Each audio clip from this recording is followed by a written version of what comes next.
Yesu anawina. Nani yule anawina? Bwana Yesu anawina. Nani yule anawina? Bwana Yesu anawina. Nani yule anawina? Bwana Yesu anawina. Nataka bombi ya chama yangu. Bwana Yesu anawina. Nataka bombi ya dunia. Hallelujah. Kolo Yesu azali molongi. Nani yango de molongi. Kolo Yesu de molongi. Na bitumba bomo inayo. Kolo Yesu de molongi. Na bitumba libota nayo. Kolo Yesu de molongi. Oh, nani yango de molongi. Kolo Yesu de molongi. Nani yango de molongi. Kolo Yesu de molongi.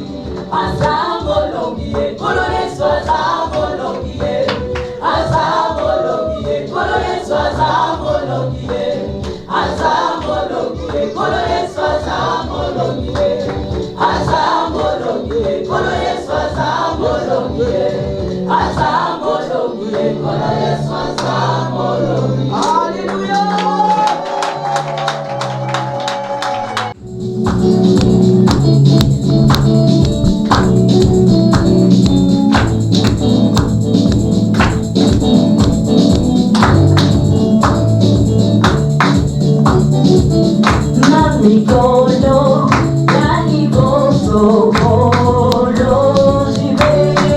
Hallelujah.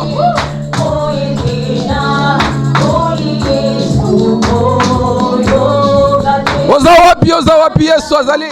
Naina luki na molili kembo nama kambo pamba ndena zwibo bele mawa bololo pe.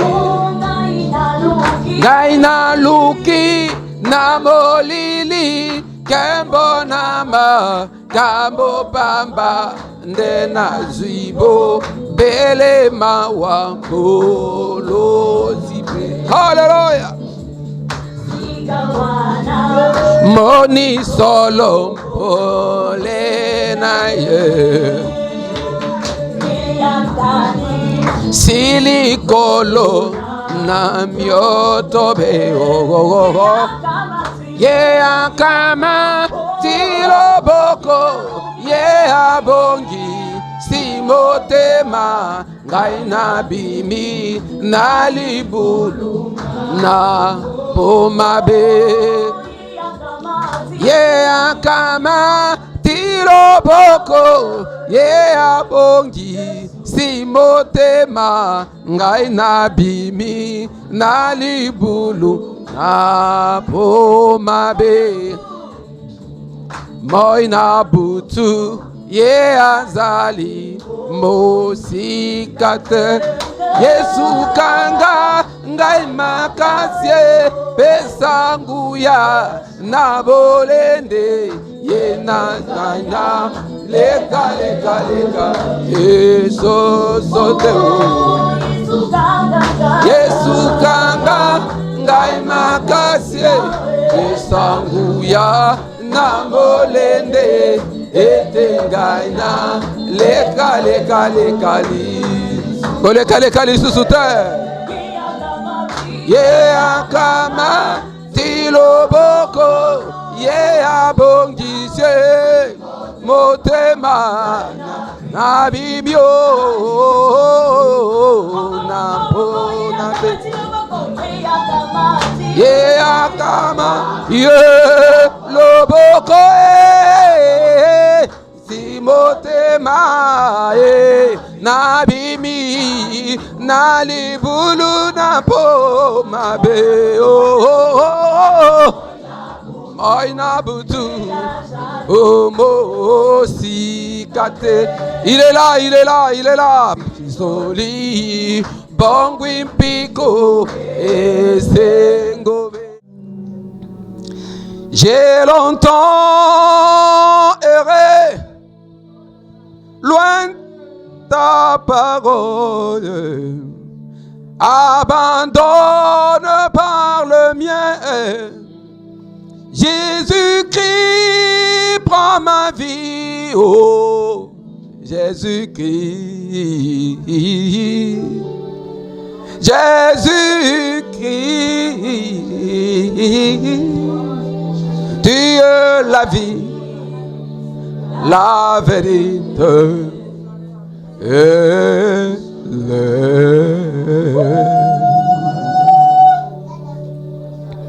Nzambe nanguya yabika mwa yangai Nzambe nalingi yo Nzambe naponi yo Yesu mobikisi nazalaki moto ya mpamba moto ya mpasi olokoti osukoli ngai nakomi mwana Nzambe Yesu Yesu mobundeli na ngai yo bazali konyokola mpe kotungisa kobanga te Yesu azali telebisa Yesu. Mon rédempteur se lèvera le dernier. RDC tika ba nyokola yo. Tika ba benga yo zoba, tika ba finga bana na yo. Mais moto ya akela yo. RDC azomona. Ya batela kata bato maboma. Nakutana na vida ngana bato maboma ebele o Yesu abikisa. RDC tika ba chola yo, tika ba mona yo pamba. Mais moko azana lola alingi yo. Un jour, moko eko changer. Oui, chacun a sa Bible. Le livre est sacré. Zanga nyonso koza na Bible te. Soko zanga nyonso za na Bible, Bible ko pesa o nyonso. Eza livre à vie. Eza livre à secret, livre à mystère.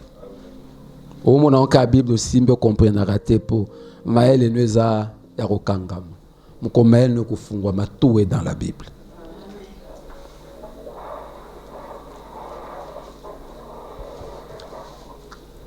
Genèse chapitre 9 verset 22. Genèse chapitre 9 verset 22 à 23. Cam, père de Cana, vit la nudité de son père et il les rapporta dehors à ses deux frères. Verset 29, Genèse 9. Alors, Sem et Japheth prirent le manteau, les mirent sur leurs épaules, marchèrent à reculons et couvrirent la nudité de leur père. Comme leur visage était détourné, ils ne virent point la nudité de leur père. Lelo toko le beta masola ba conséquence et la nudité. La nudité et ses conséquences. Oui, faut passer tout le bail mokili et bandana moto bolumbo. Innaturalibus, l'état premier ya moto. Dans Genèse chapitre 2 verset 25, Batatibiso bolumbo comme signe d'innocence. Genèse 2 25. La nudité et ses conséquences. Genèse 2 25. Ah bah si so nudité est un symbole d'innocence. Dans Genèse 3 7. Balaki so fin ya innocence ezali mukolo moto ayebaki aza bolumbu mukolo bolumbu azwa kombo bolumbu ma bolumbu ta bolumbu bato bayebaka na bango te ki baza ni parce qu'ils étaient innocents. Genèse 2 25. Dans Genèse 3 7 fin ya nudité parce que ils ont péché, ils ont voulu se faire grands, devenir comme Dieu, va perdre l'innocence, va côté na kufa. Dans Job chapitre 1er verset 21, Job chapitre 1er verset 21. Batangi Biblia aux à l'après. Batangi Sibiso naissance. Ils appellent l'emboya naissance ya mbotama.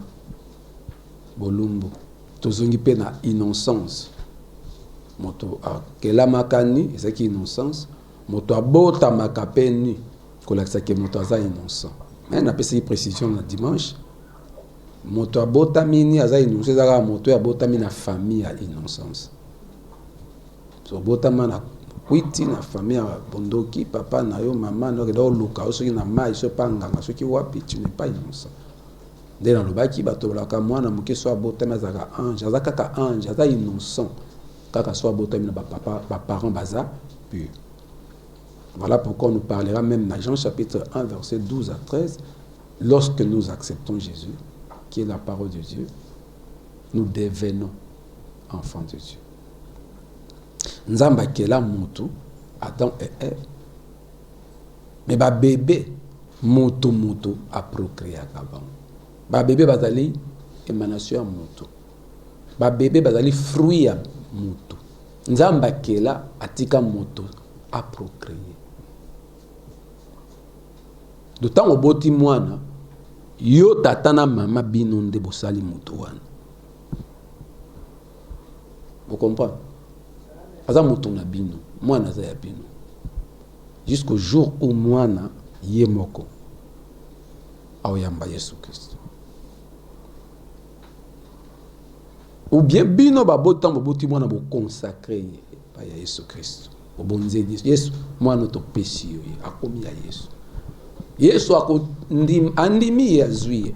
Mais moi nana ko kote effectivement la famille nze mkoye moko. Alors la décision d'accepter Jésus comme Seigneur et Sauveur. Jean chapitre 1 verset 12 à 13. Donc na création mutazaka innocent.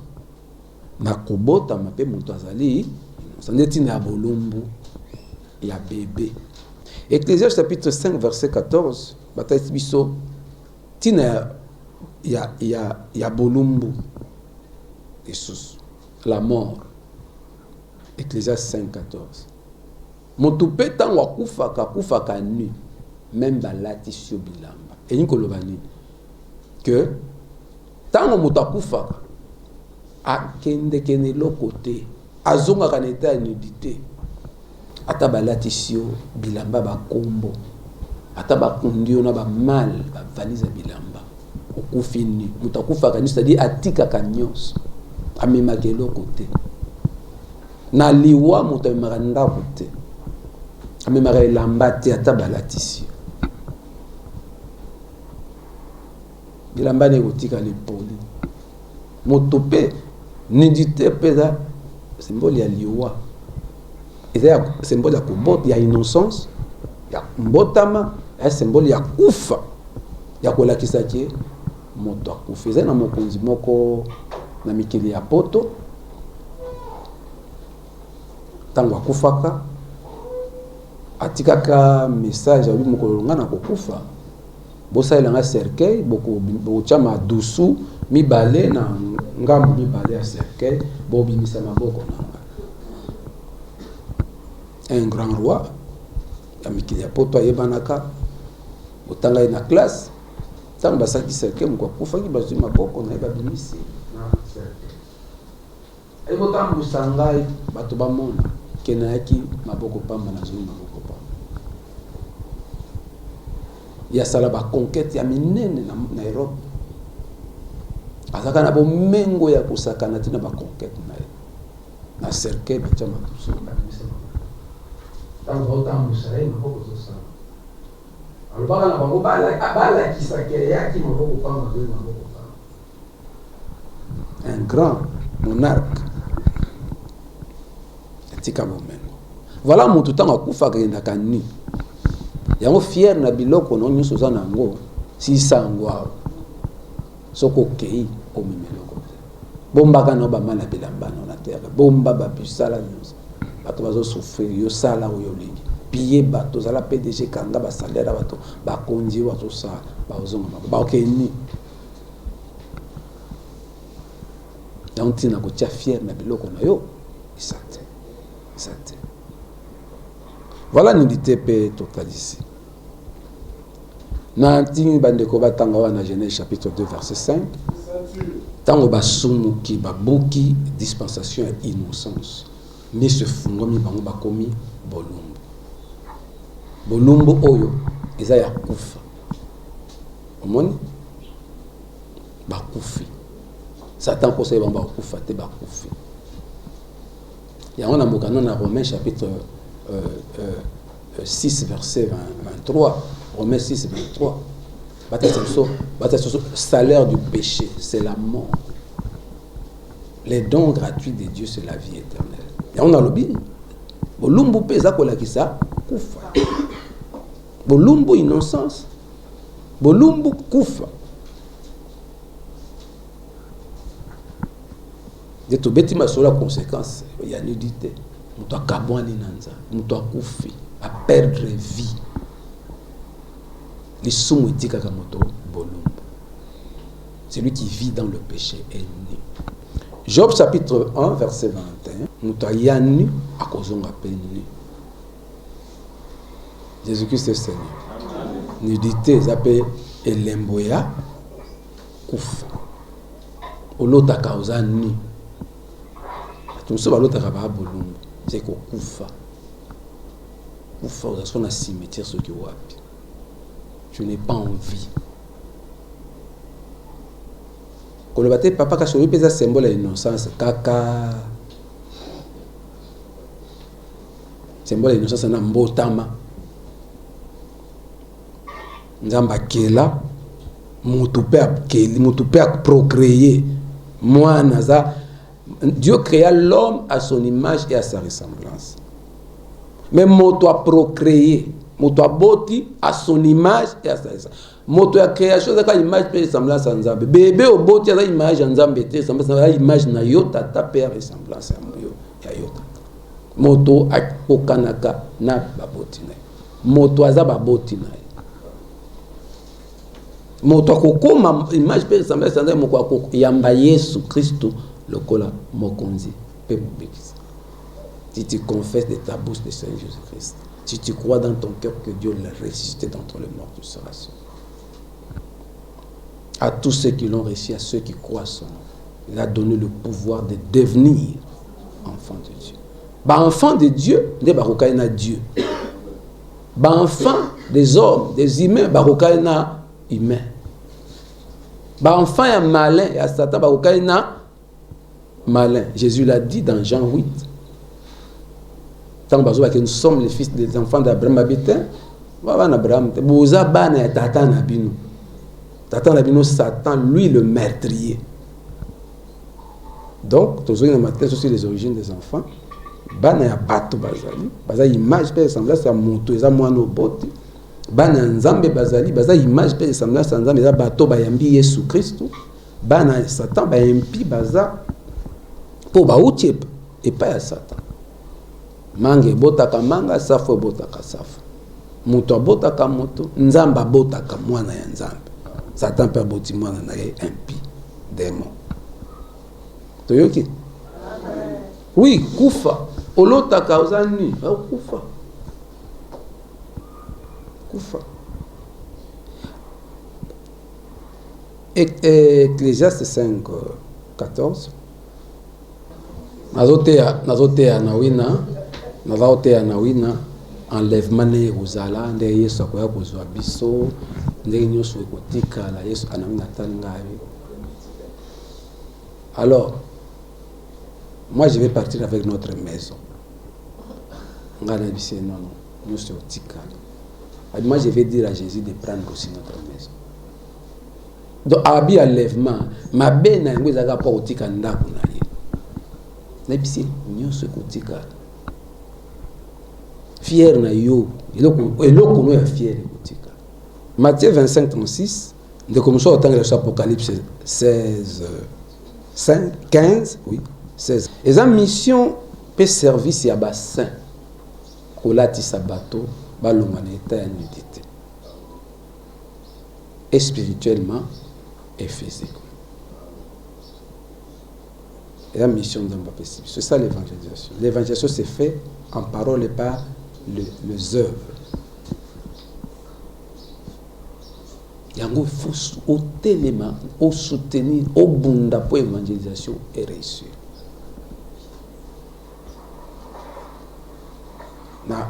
Na acte, na maloba. Yesu lui j'étais ni au latissa. Mais nous tous on a thème qu'on a lelo, on en parlera. Bato bazo sepela na bolumbu, comme on a bato bolumbu. Et comme plaisir à mon bolumbu à moi. Donc beta masolo voyeurisme. Poto bito beta masolo ni dité pe conséquence na. Ah nazo sangisa auto le baki fois passé, maintenant na bolumbu, naza ko appuyer on le na verset mingi pour te comprendre sens ya bolumbu. Yesu abi nazaki ni olatisinga. Ce sont les agneaux. Baba à droite et en bas. Babouk ba à gauche. Toujours dans Matthieu 25 de Totangi kuna. Babouk ezali bato yo basepela comme na bolumbu bato pe bato yo bakomisaka bato bolumbu. Matthieu 25, dans la verset 36 c'est kuna. Ba agneau bana nzambe. Bango baza bato yo basepela komona moto bolumbu te balatisaka bato bazali bolumbu spirituellement na malo moni moto yebi nzambe te moto azoluka maka banzela ko pengo zobunda po moto na yepa na Yesu Christ ozo latis spirituellement pe na ba acte ba action olatisa pe moto ko bomba bolumbu ya moto Yesu abi j'étais ni tu ma Yesu te ya bato nyonso yo ko latisa tant spirituellement que physiquement. Pesi mutu musala olatisi. Pesi mutu chemise olatisi. Laissi mutu. Olongoli moto na somme. Parce que symbole musu ya nudité dali la honte. Ce mutu aza na somme. Oyokisi mutu somme otiki ye bolumbu. Soko oyokisi mutu somme otiki ye bolumbu. O exposer mutu. Devant bato obimisi mabe ya mutu polele na miso ya bato o calomnier mutu mutu akomi pamba na miso ya bato olongoli bilamba il devient né o blesser mutu comme sienne o humilier mutu comme sienne olongoli bilamba. Oui, tu as bien Matthieu 25 36 Jésus abina zaki bolombo latisinga azolo bana yete azolo bana bato tozo vivre na ba. Lorsque nous n'évangélisons pas dato ke pa banganga na babar ba osama mabe ba vivre na kindumba LGBT yon toza ko évangéliser po bato balata balonga na nudité. N'expose pas la nudité d'une personne. Ne cherchez pas ozo plaisir te ya komona bolombo bato. Okoma book.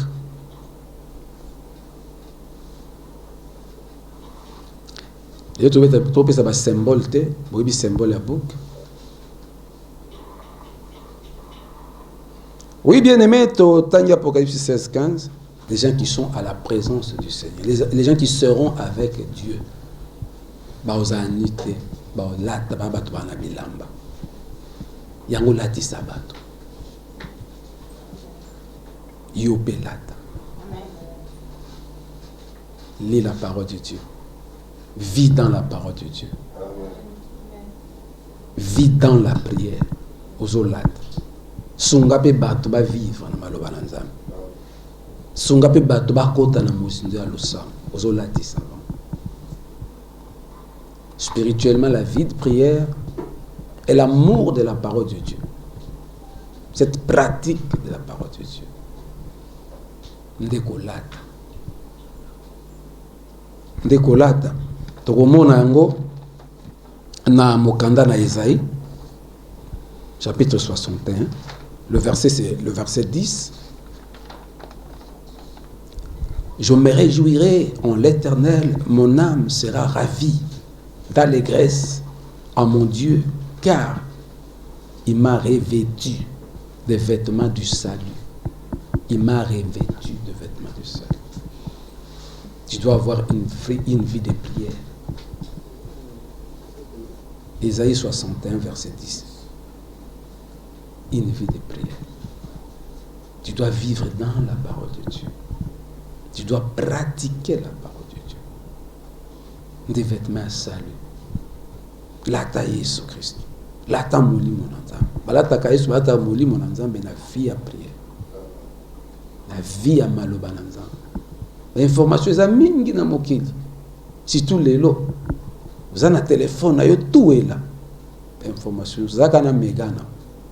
TV, vous avez une chaîne, belé. La nouvelle est belé. Il y a distraction. Lis la Bible.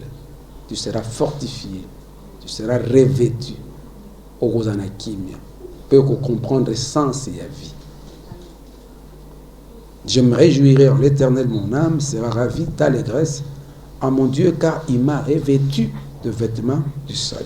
Il m'a couvert du manteau de délivrance. Il m'a couvert. Alors, il y a une délivrance, il y a une délivrance. Les malades, ils sont là, ils sont là, ils sont là, ils sont là, parfois, il y a les bandes. Qui guérison, qui signons sotomelaka, totambolaka kolokolo mais kati. Ya bitumba, ya nde bitumba ozana. Bitumba ya âme na yo esprit. Ya ozo se manifester na corps. Bitumba tozomona ba ese na mboka na biso ba bitumba. Ba échec ti bale boko ka isusu. Te amakambo akati ya bitumba, c'est l'esprit. Et c'est l'esprit. Ya bitumba. Mkolia problème li foot bitumba tozona makambo akati. C'est manifesté na physique. Ce que longi esprit, au longi bitumbakat, au comme appel normal. Jésus-Christ est Seigneur. Amen. Tu peux savoir déjà la prophétie, hein? Ah, ce qui boyo kaka, tu le vois clairement. Oui, bien aimé dans le Seigneur. Tu as un texte sur la base de la Genèse 9. Verset 22 à 23. Tekotanga. Isolo ya Kam mwana ya Noé. Amoni tata na ebolumu po tata na ya melaki asanga alangwe azomi resute. Est-ce que ezaka po kama monaki bolumba tata na ende azai modi? Exégèse baza mingi bato ba sala étude biblique ba explication bible des amis. Mais surtout, moi je dirais non. D'abord, non. Pourquoi? Parce que tata na ya monaki est. Papa na ya lakela qui est ma bé. Tant qu'il y a monaki, malédiction est acquittée. Pour l'année. Il y a un talongola papa na obilambate. À côté, il y a kuti papa ni malédiction est acquittée. Exact. Parce que malédiction est malédiction tant qu'à mon toit l'obélio ya. Donc, comment on a une idée à papa naïe, il y a un côté même qui est à la mode. Mais l'autre côté qui est à la mode, et ça n'est pas qui na comment on a une idée à papa naïe.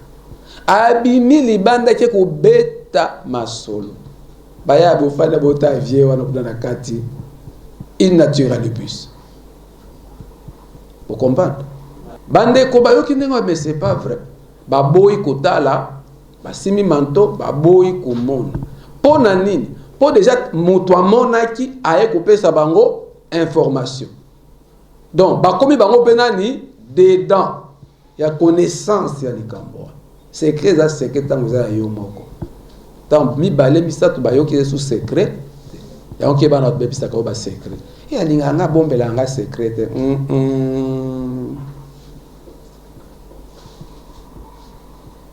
Bogota mane mkomo bokufa mkomo alinga kayo ibi abombela ko ya bombela ngali kambita bombela nga secret solo tango monaki bolumbu il était seul le secret naye na tata yango pe innaturalibus a monaki te tango abimia ke koyebisa bato likambo ye a impliqué bato na likambo na asumuki déjà pour alobi likambo yemo wa omona asilisi yango ye moko ni tata yeba ni mutu ayeba eleki kaka bongo kutu so tata alamukaki asala bilamba bilamba eleki nango kaka bongo ye ake koyebisa bato nde esika lisumu na ye bandaki lisumu ezalaki te ntango amoni lisumu ezalaki ntango alobi ake koexpose honte ya tata asepeli kasi nde mambo na bareseau sociaux te moto amoni bolumbu ya moto ye moko bazali so bango mibale atiaki mpe kamera basali babeti so na hotel soki wapi ye moko moto amoni aza na bavideo me moto wana mpe oyo afilmaki ayebi na ye te likambo esili te lisumu na bino mobale oyo moni esili eza lisumu mosusu ya niveau akamati bolumbu oyo azwaki moto ake kotia na réseau sociaux pomoni atteinte à la pudeur kasi kami ye wana amoni bolumbu tata na ye so ba caméra ezalaka tango wana ba photo ba papa ba téléphone nga filmer tata na ye ndela sa bande ko nga posta po yango nda salaki amoni bolumbu ake kobetela po bazali bango misatu na bande ko na mibale abeti mo so bi vie wana kuna innaturel le plus mwana akote so na likambo te baombale baboyi kotala bazongisi mazwi manto bafeniki tata na bango balekisi likambo tangu tata na yango alamuki sesira atunaki elamba oyo nga nazalaki na ekomi bondenge nakomi bondenge be moko kaka nasongisongi mpe abetaki lisolo papa abengi makami yaka osali ngai bo omoni bolumbu na ngai okei kopanza nga sa alakeli mabe bilakeli mabe bandi wapi na monoko na tata nde bato bazosala sex tape ya lisumu ya kama omoni mokili sike komi tobandaki na likambo ya Sodome dimanche passé leo tozobeta lisolo ya lisumu ya kama malédiction ye boza bino mbaye na hotel na bar na ndako ya moto so bokendeki bosali makambo na ofilme moninga sans que ye ayeba okangi ye photo obimi otie na réseaux sociaux yo kamte panzia tu es maudit comme Kamte. Et plus Jafet na ndeko na ye baboyaki kota tona voisin yo boya otala tona la photo ya nani wana yo boya kota yo potali osali nini osepeli osali nini o partager omoni mokili nde kufi bilakeli mabe kama boya nani aboya kotala Jafet na ndeko na ye bakende ko couvrir na scène yo betango moni na vidéo na téléphone wapi partout na réseaux sociaux ba beta lisolo ya bolumbu ya moto même photo te même kaka titre moni yo moto tel bakangi zape evengola boma nde sem na Jafet ils ont été bénis par leur père parce que babombaki bolumbu na ye yo poko za la béni bon l'autre nani no asale mama malamu il avait péché ameli alango atikali bolumbu bongo te asumukaki ne vous enivrez pas du vin, c'est de la débauche. Bible le bien, soyez au compteur rempli du Saint-Esprit. Il y a langue à s'exposer nu, c'est un péché. Mais le sous moi no le ya futa ngo yo mto za maudit pourquoi parce que yo ndo présent yeso lobi j'étais ni Matthieu 25 36. Ce n'est pas Jésus, ça prochain na yo za ni faut couvrir il faut exposer nudité na été ex na yo po bokabwani bokomi sur ba tribunal wapi oza na ba photo na ye ale ba vidéo na véritable paix le quoi merveilleuse, viens voir, diva, glorieuse.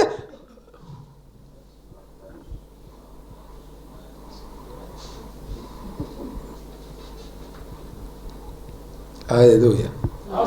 Malédiction, et au côté kota na bandako na bavia bato kwa mopepe. Rien que tango moni. Olo couvrir. Tout ça na ba téléphone batine de la vidéo. Batine de la message. Autant que pardon, pote. Aolo kanga. Longola. Comme la paix mouton a tinde le bomba. Bolumbu yaba. Tinde la ka verset Matthieu 25. J'étais nu. Bomba moto. Bozomo eskani mboko yozo kenika ko se dégrader. Mboko. Bato balingi na ba réseaux sociaux. Nde loko bali. Mutu moko militaire moko na Rwanda. Alobi yango ya. Tant zo galvaniser troupe websa bato. Bino bo préparer zo ke boto la ba mabele. Bango batika la kana ba réseaux sociaux. Baka distrait na ba réseaux sociaux. Bato bazo bonsa ko boto la bino mboka bino bozaka. Bolombo ya nani indi go partager. Kaba mboka mususu ba bongo te. Réseaux sociaux à place à recherche. Il y a place à étude. Biso tanto kola to ko ba bibliothèque lelo ba faciliter mutu. Tout ce que tu cherches dans la Google, dans l'internet. Pour la recherche. Mon dirait qu'il n'y a pas peuple qu'on a comprendre ma cambote. Ba TikTok, ba TikTok, ba TikTok, ba nini, ndebiloko balingi. Ba bêtise moko, il faut apprendre le moko te. Tant ba réfléchir ndeni ba oboto la biso kivu. Ba réfléchir ba ko somba mabele na braza. Po ba faciliter à kokota na kisasa. Bato bazo réfléchir ndeni ba ke sanza. Poutine azo réfléchir ndeni na ko annexer Ukraine. Bato bazo réfléchir Chine kuna wa binu bwaka kana. Na kufunda ka hotel attaquer biso, tel agresser biso. Aya. Papa na biso za boya robetanga. Atiaka biso. Boke sakana. Bobundi kuna. Bosali buzoba bosuka na ngokuna. Ekoma na ndako te ayoka yango te. Motamso bana leo na yebi bango te po na sakana na bango lisusu te. Biso tonzo o sakana kofinga batata bana ba mama batu ezalaka to yeba na cité. Na mama tete tonzo kola obeti bale kuno. Mama na yo, mama na. Bon, na français da ta mère, hein, ta mère. Tata na, ton père. Ça bon, yulu bananga ta mère. Ol bananga ma mère. Ol bananga mon père. Tata na maman na aya. Bitumbe bandi. Bitumbe bandi po anini? Abinanga ton père, abinanga ta mère. Si gotango boko bunda, bo sili sa bitumba kuna ekoma na ndako te ke bo bundaki. Pona ebi ngomo to bundaka na bandeko moko boye. Sango ki na ndako. Tuzoya bazelo to bata mabata po to batango sukola yangia ozela biso na ndako tanto komi bo yo na yo kisango kuna ke obeti mwana tel opondeli kama o kasi enda na tumela ke ndena afinga itatananga pera tutanga aibisinga te ya fininga te pona yo kakite yo mto lobina monoko na okay afinga ki yo afika itato yo ndo finginga po soko lobate ngana biteke ba finga kinga lokwa yo ye koloba na ke ba finga kinga na buzoba na lo yondo finginga pera betanga akas banda mukwana ebeke sona sali buzoba libanda na kusisa o libanda na bongi na kena karamu na maya mateto sukoli soki wapi to zoni to sukoli sona ba camarade mbamba na ozonga propre na ndako mena oto sabiyoma e koma na ndako bakotuna ngai uti wapi yo lo baka ke ba finga mama ba finga papa yo bikete yo papa o lo biki yondo finga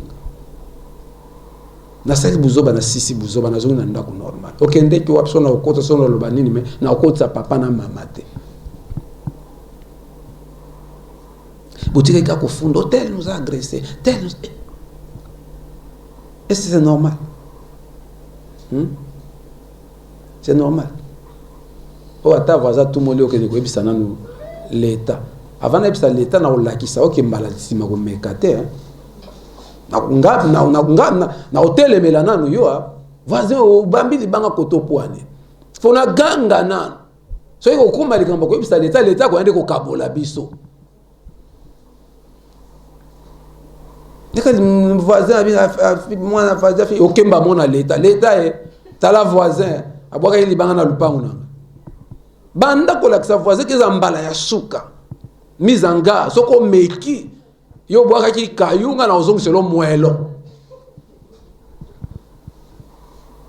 yengo oaze lombe o même dingo ozana makasi tena lupangu na même mutongo bokumisaka makasi yo nani o bakole po yende likolo epana zo beta moko lali bakachero to mona ko bagolbe awena kutumuna na ndaku na hotel na lupangu na hotel po eza ya yo ataza kama makasi wapi na ndaku na hotel zo likana balabala biki wana la domaine na ngate boye bien muto makasi za makasi na ndaku na so za ndaku no te makasi nani nde na zabo yutu po na lokota machete nana ndaku na ngai na kotika yo to koma ti o baby sa famille na ngai na otaloka kabo o frère asambela oui na sambela mo kwano ko yoka na sambela na molimo pe na nzoto pe na sambela tu dois protéger ton foyer oyo simbika mama fetala ka deliso mama fana efimbi boyo simbi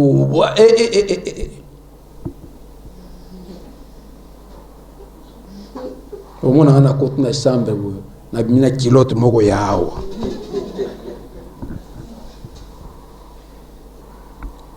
Jésus-Christ est Seigneur. Verset moko dans la Bible bato batomboka ka Jean 2 Yesu asimba ka fimbo abeti bato na tam wana bato nyonso baye biso mutatumule Yesu kutabeta bato et mina o recevoir tata mo recevoir abeta ki quand il va recevoir la ben poli tidiki c'est faire beti mbata papa nazo c'est beta li suswa beta ke koto beta li suswa ote akangie beta li suswa beta bon ba beti li suswa abi beta li suswa akangie eti kake mo akangie recevoir bio beti beta li suswa c'est faire peur zom si amisa tu babi bon toza kit Bible lobaki soki moninga beti yo mbata na gauche pese litama à droite o beta nga na gauche na pesi à droite mais ya misa to beta lisusu Bible loba yango te siko komi tourna nga ya kanga recevoir nga asuki na deux o Bible loba peti na gauche ya droite troisième wana dans la Bible était ou bien aimé osaka mutasi non. Nation chrétienne, c'est une nation qui se défendre. Babite ko za mokusu za ko za la duru. Ya durute. La durute. Au contraire, l'homme le plus violent c'est des chrétiens. Okoki ko simba ba intérêt na yete ya bonzambe. Un vrai chrétien c'est quelqu'un qui est discipliné. Un vrai chrétien c'est lui qui garde et qui protège son héritage. Na motope na molimo. Nanzoto pe na molim. Paul l'a dit, Ephésiens chapitre 6. Surtout dans verset 10, c'est tiko kitana basé na 12, 13, to kikuna bien biso tous a revêtu na armure, ba arme nyos, ba arme offensive pe défensive.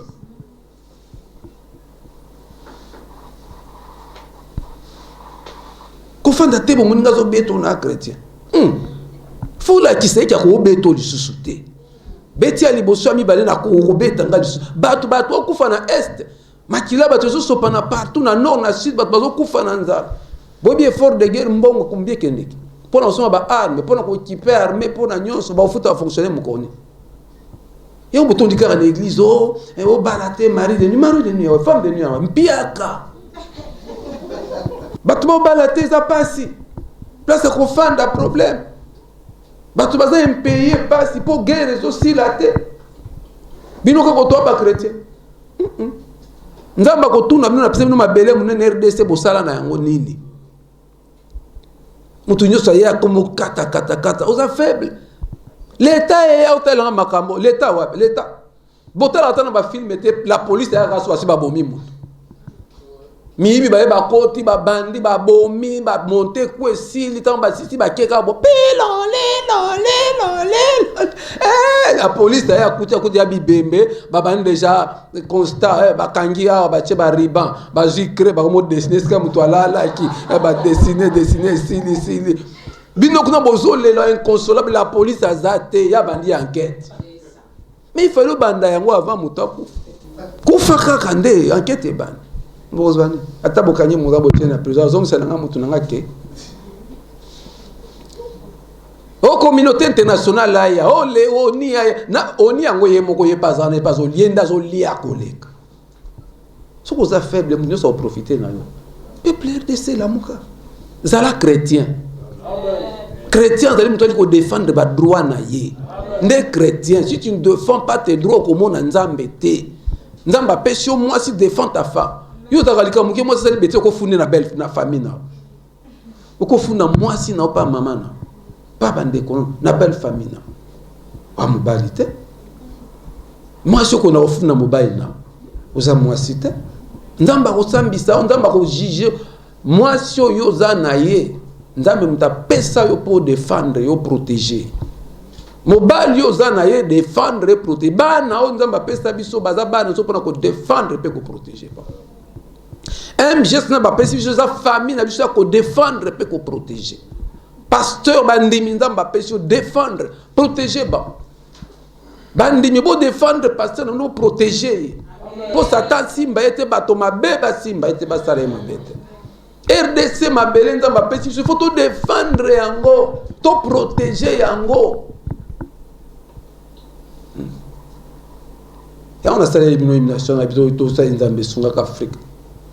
Clip il faut ça, mais pour ça, bien pour nous bolembi, il faut tout ça là. Nous protégerons ton sol et nous assurerons. On a besoin de ta grandeur. Mais pour protéger, il y a rien. Pour assurer grandeur. Nous peuplerons ton. Bakei poto, nous peuplerons. Nous ba okende, nous peuplerons. Ba aussi là. Donc ils sont dans la Méditerranée. Bazo kima no peuple ngoni bo peuple na ba chinois na ba indien bo peuple na ba étranger bazo ya bana mboka iba mboka eza peuple te bana mboka bazo si bazo kufa chaque jour ba kufa ba ya kokima na minoko bato komi otote ka soka mboka on to kende ndamba okusambisa bino botanga ka bato tel nous agresser mais pour amoni bino ndenge nini bo batre mabe na bino ndamba okote na bino ndenge tango Paul a lobi na Ephésiens 6 tabi tola tabi bundeli yo za na bibundeli guerre ye otiki ofandi non je suis pour la paix. Il n'y a pas de paix sans guerre. Et bandi na molimo olingi kimia banda ko bundisa noko na bino tata mwasi na bino mama na bino tata na bino akota na nkodia na ye na loge a sacrifier bino po bonyo banda ko bundisa ye na prière mopanga moto butu moi tango pokwa moto ekitaka mopanga bibi baby ndege guerre la guerre commencé tout le monde est position et ben ma mwanzambe ba bombe bandiki butu ba prière butu moi bitumba ba na molimo esuki na molimo teke na musu amen aye na moi ko ngako créer ba problème otelemeli na moi aye na butu otelemeli na butu ndebo Kristo bo Kristo Kongo yango te mboke zo kufa zo sila yo mo Kristo sana accompagnement ba futa ko to fandeli nini et tu ne revendiques rien ngam tatikala ko monela ngai te na quartier na kola na école na kola partout et puis na tikala ko ndimate ko sala mutu mabenga na zawa na ti lelo bofanda kana boyebi na bandaka on a Satan bato ebelo ba délivrer to mesali mapoane oka bo Satan se glorifier de momoko ata mutu na biso oyo kuta ko kangola mata ko banzambe te bilo bande pesa ngakanda Satan ko lobake mutu akobika te yona ya moment la plupart ba délivrance c'est seulement na ba défi so ikaka Satan lo bina ko moni mutu ngai bon ça makambo ekomianga na banda yango na bomoto bref non la sabino so nzamba ponanga lelo mosai nena défendre ka badwa na e en tout cas nzamba tala ka motusika vote ba qualité na zaka ngona mokeli même ma Christine za obeto so yewa yo saka na lupango na biso tuna yewa na za oya osimba oya yana ngai leki na lupango yo okokende ndambo okunda nganza ka bon onga négociation to négocier na Rwanda to négocier na Moni to négocier na Oni to négocier nini ba bomi basi ba bomi bana ba pasoli ma ba mama ba piller ba baby négociation yo za tata yo za mama négociation ça te balobi celui qui tue par l'épée périra par l'épée. Pria makila et sopa et futa makakana makila. Dette ya sang et futa makakana makila. Osopi makila. Ponzamba agréé. Même la terre est agréée. Il faut makila et mouto sopa qui peut sopana. Des lois spirituelles. Voilà pourquoi nyongo makila Yesu ayaki asopi makila na ye pona ko futa nyongo ya makila. Voilà pourquoi makila na Yesu Christ peut être victoire na nyonso. Pour l'année, dette ya sang et futa makaka na makila. Pourquoi négocier na mutabo melo mwasi na bana? Te on négocie ni. C'est un criminel. On ne négocie pas avec un criminel. On ne négocie pas avec un criminel. Au côté nanda kunanga na machi au papi bana, au baby sibiloko, au papi mwasi. Tout que on négocie na on a terrain. Il faut na to bebana. Bon, c'est comme mukolo moko ba vaze ba koya nini tamba olandela oui yoko ba benyango ni légitime défense pas négociation ba ke Nairobi o ba ke Chika Afrique du Sud o ba ke et ça distraction ba politicien. Donc les vampires sont ensemble même dans mbo cannabis les ennemis du peuple baza na mbo cannabis bato bazo profiter na guerre bato profiter na kufa ya ba. Bon, mon atel secret mon aloba na bino comprendre kati et dans la match et dans la ligue so mon ka nouvelle lune et bimi ba pleine lune boana match boko pola na ibsa rabino chaque fois pour mboka na biso ce sont les vampires ba luga na ba monstre nde ba kunzaka yango boka malika mo bino chaque nouvelle lune chaque pleine lune soit guerre makire sopane so boye na match beaucoup Paul. Est-ce que match à l'eau est beaucoup Paul?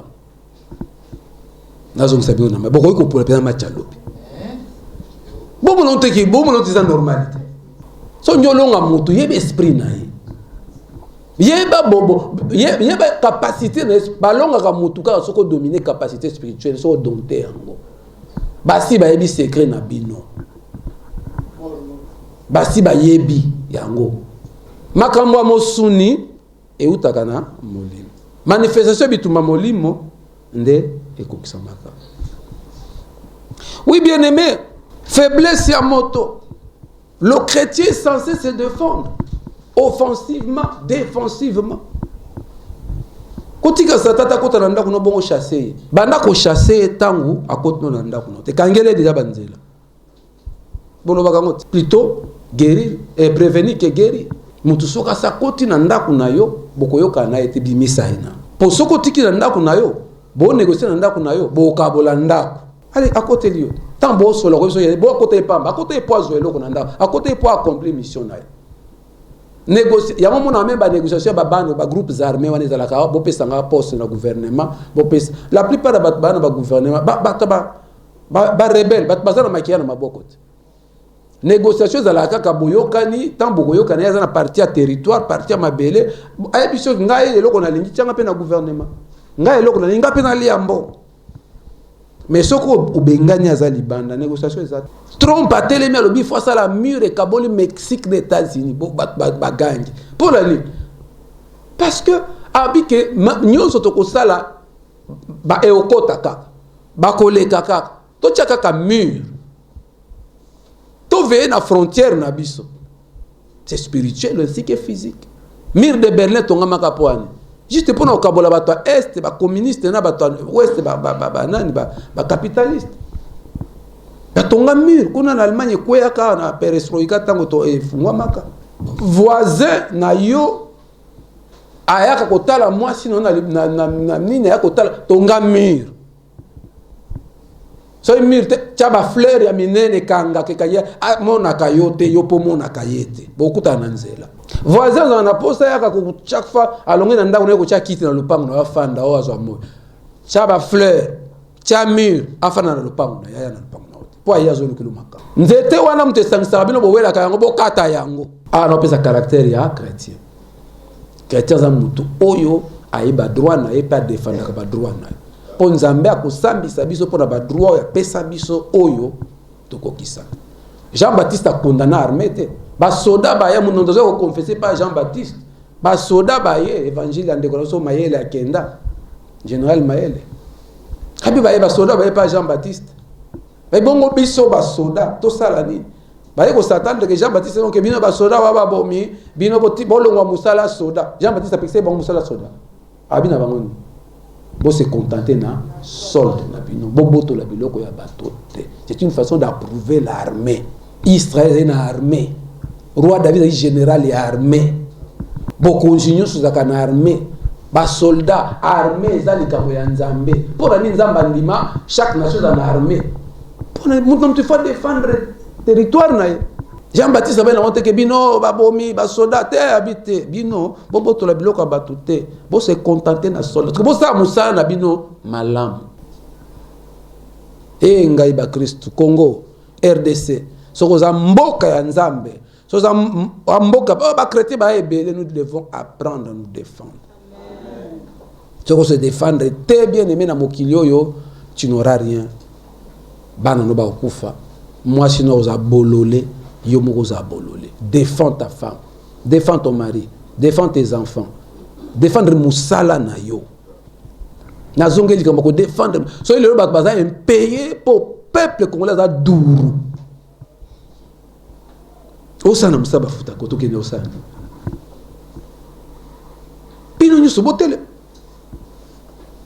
otelema oh bien aimé dans le Seigneur na sana compagnie moko bande ko baza ba yebi ba kande ba monela ka bat na compagnie na sala inane na compagnie na bi na organiser mouvement moko syndical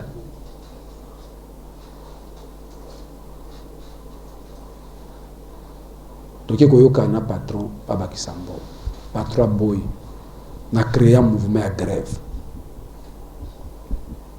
na mwana na kuti batata batu bafanda batu ebele balela kalela kaka oh bafuta so bala so komi kaka les 30 patron ali moi kenda bafuta bango so bafuti bango bongo bakobi kanda kanda mo baobi maka o me bongo ko pesa ba ngana otala ba les mariés bana ngana ofanda pa na biso na sombaka ni mafuta ni mungwa ni nini nana mbongo na ngai osana ngoni me bango na bitete na sala mouvement ya grève pour la première fois ba bakisela baombo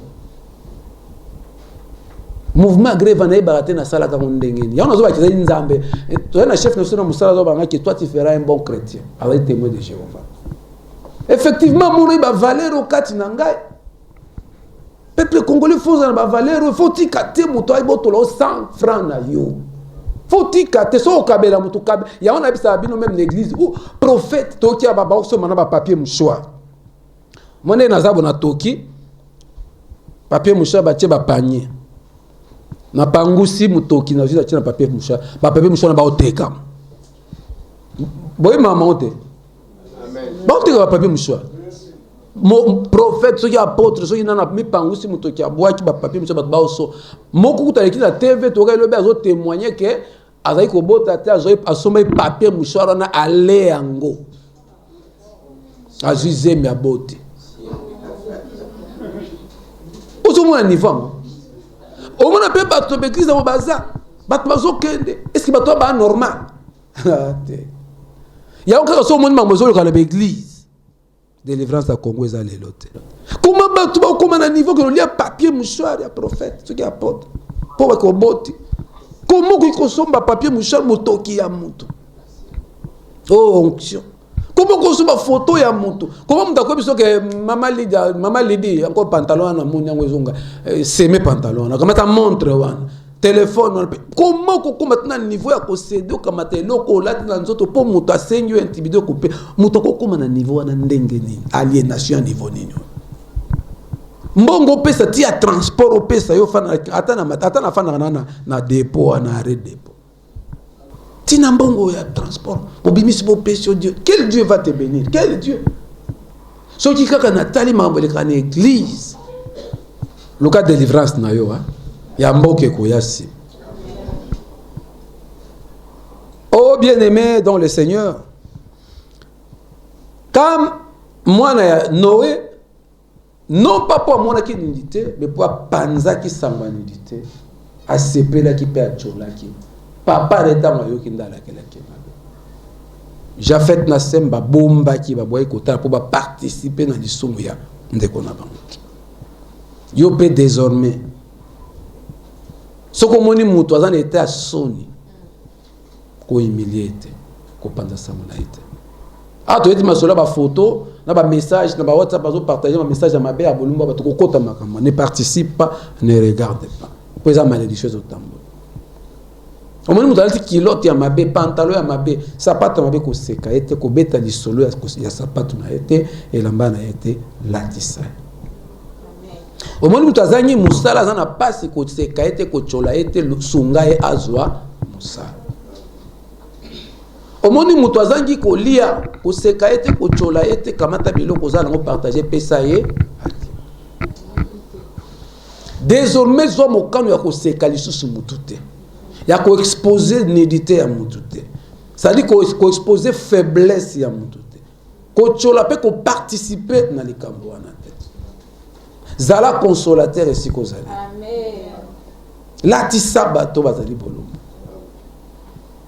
Moi n'attends en classe te sekaye yo ba no batanga en classe ta la wa shege ko sekaye te tangisai. Olo seke tangisai. Tous sont toujours prêts à porter solution. Tous sont toujours prêts à se sa moto. Ya ko sepeli sa bato bazangi ta ko sepeli sa ko se sa bango. Ya ko équiper bato bazangi moto ko équiper bango. Ya ko lukela moto esika ya ko fanda dans la vie na yo Dieu te bénira. Dieu te bénira na zo qui sont la liste c'est oyo. La grenouille qui se veut faire aussi grosse que le bœuf. C'est la fable de La Fontaine dans la classe. Grenouille, ami on a mukie ngombe munene na bita, ngape fona koma lokwango. Abosani nature na ye. Une grenouille vit, verbe voir, un bœuf qui lui sembla de belle taille. Elle qui n'était pas grosse en tout comme un œuf. Envieuse, s'étend et s'enfle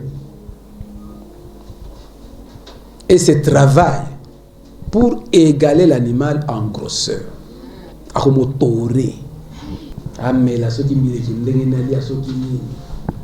Azo envié akoma lokwa ngombe. Regardez bien, ma sœur, est-ce assez? Talanga nakoki, nakomune lokwa ngombe. Est-ce assez? Dites-moi, n'y suis-je point encore? Na komina noté le ngombe, pas au travail, azo envié, au salanyoso, azo mi vimbi sa pas comme ngombe, quoi d'autre là, au tourne est na komina noté, na kokina noté, na komina noté ngombe, mais ya ta lokola liquité. Neni,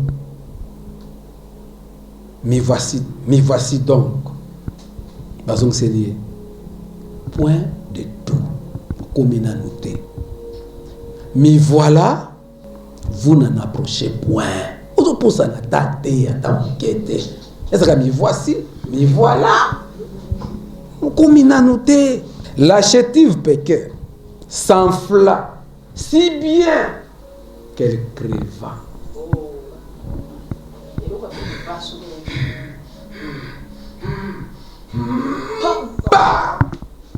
Et l'eau quoi me passe qui kanga monte. Il fallait que somba lipa na yo bachamante.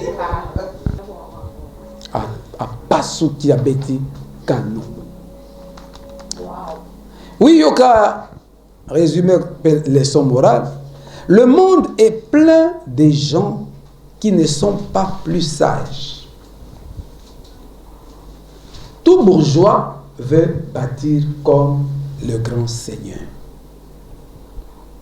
Tout petit prince a des ambassadeurs. Tout marquis veut avoir des pages. Nde mokili bato mingi na mokibazangi sagesse. Envie na koma lokola, na zala lokola. Tala mwana Noa. Tala Satan, Ésaïe chapitre 14. Lucifer. Abi fois koma lokola nzambe. Yekuta abi fois matati likolo ya betwali ya nzambe. La grenouille. Wanja koma lokola ngombe. Ba prophète ou ba faux prophète. Ba ko banzambe. Angumba melaka bango. Bafuka melaka bango. Vous avez un ministère dans ma pêche moqué contente toi. Alinkaka. Ou mon église ba to ebele. Wa dire aux mbongo ebele. Pasteur va marquer na jeep prophète on a yebe. Atu babenga kanga ba téléphone. Yebisa biso secret na yo sala ka ndenge ni. Poko moyozali. Des pasteurs, des prophètes. Tout le canal chaîne botomoni, tout le canal chaîne botomoni. Tout ça yebisa biso secret na. Secret na ko sa secret na sana. Comment débat ba koma? Mosusu c'était papa ngapena ina koma lokola. Yo ebinzelanga na uti. Obinzelanga na leki. Paul ngio koma lokola nga. Yo ba pasinga na mo. 25 années ya prière au la la kana toko na se vous êtes là. Les locaux bato ba mona ko to koma lokola papa faida. Bo koma lokola nga. Na mona bato mususu na bi nzambe salelanga nego salela ki Abraham, hein? Zeba salela ki Abraham. Moi sinon pas au bout à 90 ans. Yo pas au bout à 100 ans. Ne ma nzamba salela ki Abraham. Salelanga lokola Job. Nzambe. N'envie personne. Yo zayo. Il faut rester sage, humble et à sa juste place, sans chercher à imiter les autres. Il faut rester sage, humble et à sa juste place, sans chercher à imiter les autres. Ko imiter batote, ko imiter kolata batote, ba kardache ba bebisi bato. Zala yo, yebisa voisin, zala yo no makamwa bien. Ou akende ki Turquie qui ko ba planter souki yo poké. Zala yo. La petite grenouille enfle pour devenir aussi grosse que le bœuf, mais elle éclata. Oh bien-aimé dans le Seigneur, il faut rester sage, humble, à sa juste place, sans chercher à imiter les autres. Tous ceux qui s'y aiment, les sumu tango moni, tango yoki, et comme nous les sommes. Ce qu'on nourrit yango, de comme les sommes. O moni, monsieur moni, o yoki, monsieur boya, boya o moni, boya o yoki chose mabe. Tango commission na moko beta li solo, o commission li solo. Ta olingi o tala yango bien payo pour lika bato batala. Mwana no ya komaki modi kam po abeta ma solo libanda de malédiction. Ya te po amonaki. Conséquence en édité et même koufa et même malédiction. Tant on nourrir ya. Et même envie.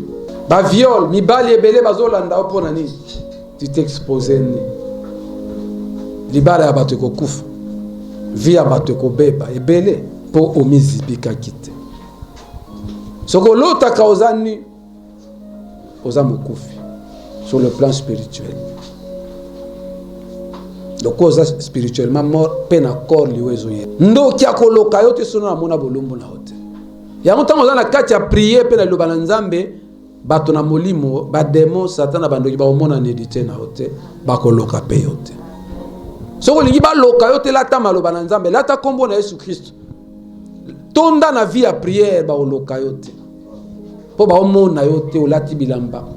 Manteau ya délivrance, vêtement ya louange. Kumisa kanzambe tango nyonso.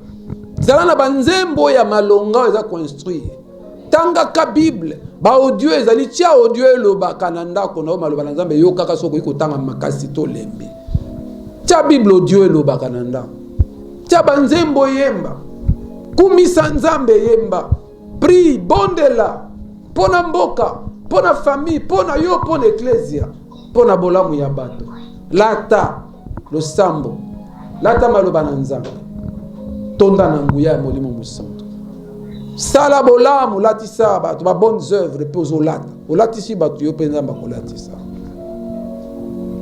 kolula eloko ya moto te kolula moto te kolula moto te mpo abali kolula moto te mpo aza na mongongo kitoko kolula moto te mpo asigné contrat ya monene tika ye yo oza yo soki asigné lelo ntango soki okosigné dans 5 ans dans une année dans quelques mois dans quelques jours soki ye asigné yo oza na bénédiction mpe kote mosusu oyo moninga azwi yo mpe tourna okozwa na ndenge na kosenga nzambe te asalela lokwa David kosenga te nzambe asalela ata lelo ozonyokwama lobi okoseka soki oza na nzambe moto aleki nzambe na makasi aza te moto azonyokola yo akokóma na suka nje ntango yo kokola dans le Seigneur akoreconnaître kati na obo nzambe aobongola motema soki mpa okimwa akokima yo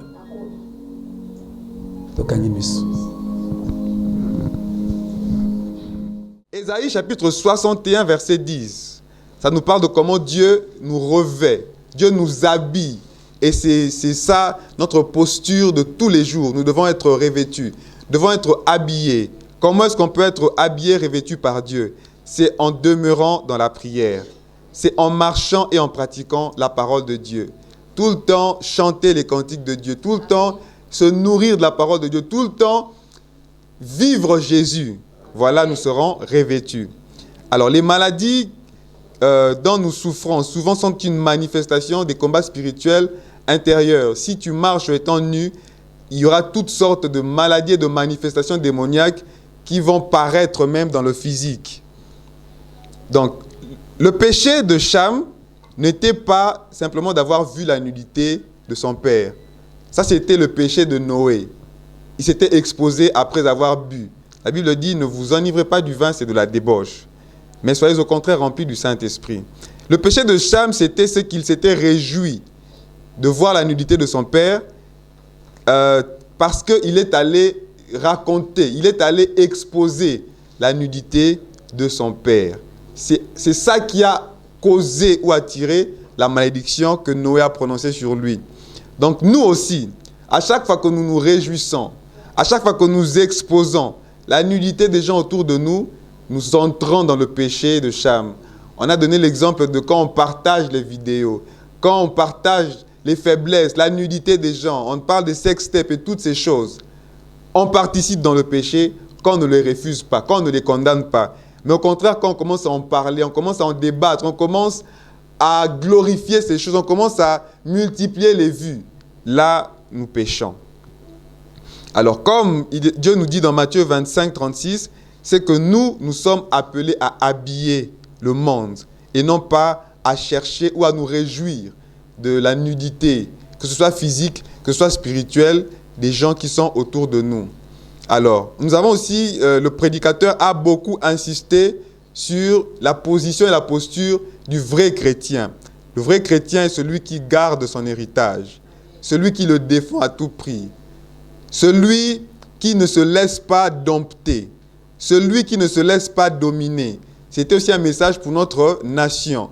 Ce n'est pas celui qui va dans les réseaux sociaux pour commencer à multiplier les paroles négatives, les paroles de plainte, mais c'est celui qui se lève pour défendre ce que Dieu lui a donné comme héritage.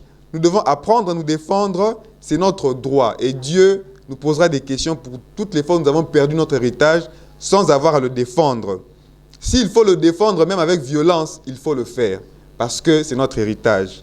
Alors pour conclure, nous avons vu l'histoire de la grenouille et du bœuf.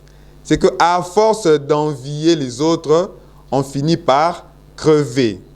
Le verset cité, c'était Ésaïe chapitre 14. Il faut rester sage, humble et garder sa juste place, sans chercher à imiter les autres. Parce qu'en cherchant à imiter les autres, c'est comme ça que les gens aussi commencent à exposer leur nudité. Parce qu'ils veulent ressembler aux autres. Or, ce que les autres professent, ce que les autres pratiquent, c'est la nudité. On risque de se trouver dans des pratiques que Dieu n'aime pas et ça va créer déjà, ça va engendrer la mort en nous. Quand on tombe sur quelque chose de mauvais, ne nourrissons pas cette chose. Ne nous nourrissons pas de cette chose, mais rejetons et condamnons ces choses.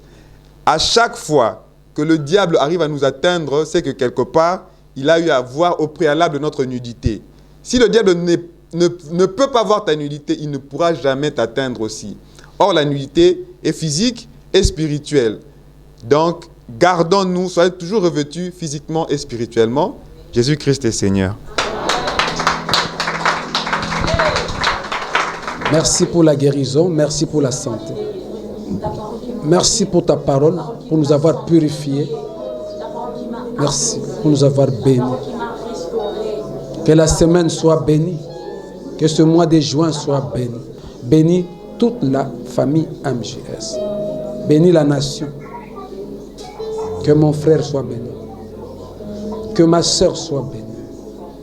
Que ma famille soit bénie. Donne du travail à ceux qui en manquent. Heureux tout homme qui craint l'Éternel et qui marche dans ses voies. Si Dieu alors travaille tes mains, tu es heureux, tu prospères. Ta femme est comme une vigne féconde dans les têtes de ta maison. Tes fils sont comme des plants d'olivier autour de ta table. C'est ainsi que bénit l'homme qui craint l'Éternel. L'Éternel me bénira de Sion et je verrai le bonheur de Jérusalem. Tous les jours de ma vie, je verrai les fils de mes fils. Que la paix soit sur ton peuple, que ta bénédiction soit sur tes enfants. Au nom de notre Seigneur Jésus-Christ, nous avons ainsi prié et nous disons Amen.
Alléluia.